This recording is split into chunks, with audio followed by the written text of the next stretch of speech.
안녕하세요 여러분, 캐나다 맘입니다. 오늘은 제가 저의 지극히 개인적이고 또 주관적인 저의 견해로 제가 생각하는 캐나다인들의 모습 이런 이야기를 한번 해보려고 해요. 첫 번째는 제가 생각한 것보다는 정말 캐나다 분들이 한국에 대해서 잘 모른다는 생각을 했어요.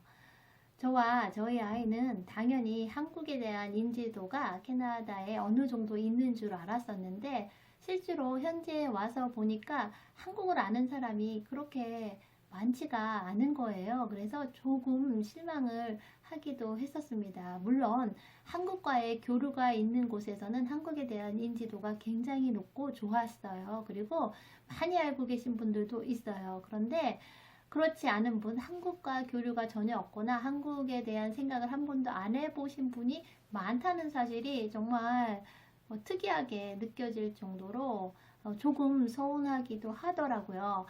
국가 인지도에 대해서 그런 한번 생각을 해 보았었어요. 그리고 두 번째는 캐나다 분들 굉장히 친절하시잖아요. 굉장히 친절해요. 그래서 다정하고 친절함의 대명사라고 할까요? 그런데 이분들이 절대 화를 안 낼 것 같잖아요. 그런데 화를 낸다는 점이 또 신기했어요. 그게 왜 신기했을까요? 워낙 친절했으니까 아마 그런 게 다 신기하게 느껴지지 않았을까요? 캐나다 사람들도 불의한 일을 보거나 불공정, 본인한테 피해를 끼친 일이 있을 때는 굉장히 화를 내기도 해요. 그래서 아이들 같은 경우는 늘 친절한 캐나다인만 보다가 어떤 곳에서 이제 언성을 높이거나 싸우고 있는 캐나다인을 보면 굉장히 놀래기도 해요. 저 사람도 캐나다인 맞을까? 라고 생각하면서요. 캐나다 사람들도 친절하지만 화도 내는 사람들이라는 거를 알게 됐었고요. 또 세 번째는 인종차별이라는 거예요. 인종차별. 캐나다에는 왠지 이 다양성의 문화이기 때문에 그런 것이 없을 것만 같잖아요. 그런데 인종차별이 존재하는 건 사실인 것 같아요. 물론 캐나다에서 10년 동안 살았는데 나는 한 번도 인종차별을 느끼지 않았다라고 말씀하시는 분도 계세요. 그만큼 또 인종차별에 대한 인식이 잘 돼 있는 거일 수도 있어요. 그런데 사람이 이 캐나다가 워낙 크고 넓은 땅이잖아요. 그래서 사람이 다 똑같으면 모를까? 그렇지 않은 사람들도 반드시 존재를 해요. 그래서 어쩌다 보면 알게 모르게 인종차별을 당할 수도 있어요. 물론 언어 차별도 초기에는 당할 수가 있죠. 영어를 몰라서 부딪히는 문제도 있지만요. 근본적으로 인종을 차별하는 듯한 느낌을 받을 때도 있어요. 그런데 그것이 대놓고 인종을 차별했으면 어떻게 반격이라도 하잖아요. 그런데 이게 이상한 느낌이 있어요. 이게 인종차별인지 아닌지 알기에도 애매하고 왠지 당한 본인은 기분이 참 나쁜데 그렇다고 항의하기에는 뭔가 적절하지 않은 것 같고 그런 느낌. 그런 걸 뭐라고 표현해 드려야 될지 모르겠지만요. 공감하시는 분들도 반드시 있을 거예요. 그런 이상한 종류의 인종차별을 느끼실 수도 있어요. 캐나다가 그만큼 다양한 민족이기 때문에 또 다양한 사람이 있잖아요.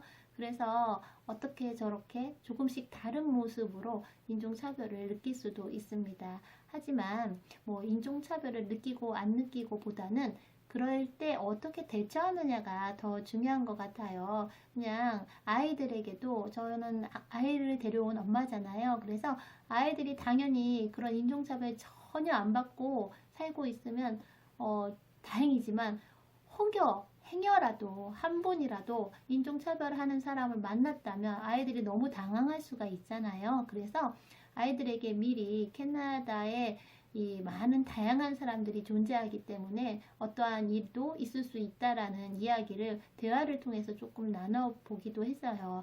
인종차별이라는 단어에 대한 뜻도 아이들은 잘 모를 때가 있어요. 그래서 그냥 간단하게 아이들과 함께 편안하게 이야기를 통해서 나와 다른 사람에 대한 그 차별적인 이야기를 하는 사람에게는 우리가 어떻게 대처를 해야 되고 또 어떻게 하는 게 좋지 않을까라고 아이들과 함께 그런 시간을 갖는 것도 중요한 것 같아요. 아이들이 늘 친절한 캐나다인들 속에서 살다 보니까 또 다른 사람이 있다라는 생각을 못할 경우가 있거든요. 그래서 그냥 그 하나의 이런 일도 있을 수 있다는 그런 예시를 한 번쯤 얘기해 주는 것도 아이들이 그런 일을 행여라도 당했을 때 당황하지 않게 해줄 수 있기 때문에 한 번쯤 대화를 해보는 것도 좋은 것 같습니다. 그리고 네 번째는요, 정의 문화였어요. 캐나다의 정의 문화.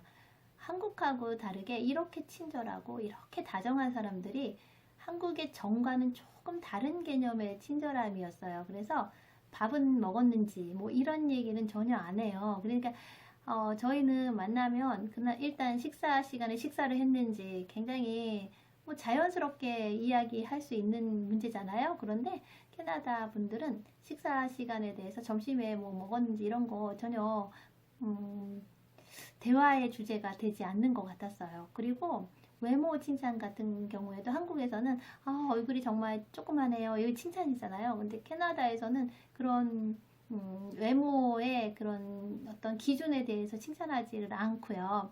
그냥 오늘 옷이 색깔이 어울린다라든지 뭐 헤어스타일이 조금 더 예뻐 보인다. 이 정도 얘기해서 칭찬을 하지 우리나라처럼 이렇게 관심을 갖고 봐서 요즘 살이 빠진 것 같은데 왜 이렇게 예뻐졌어요? 이런 말 잘 안 하는 것 같더라고요. 그래서 이 정의 문화가 제가 생각하기에는 조금 친절함과 정은 뭔가 다른 것 같다라는 생각을 한번 했었습니다. 제가 그냥 간단하게 느낀 정도로 한 4가지 정도를 말씀드렸는데요. 이 외에도 많은 이야기들이 있을 수 있잖아요. 저에게도 댓글로 알려주시면 제가 즐겁게 읽어보겠습니다. 저에게도 함께 공유할 수 있게, 공감할 수 있게 댓글 남겨주세요. 오늘도 감사합니다.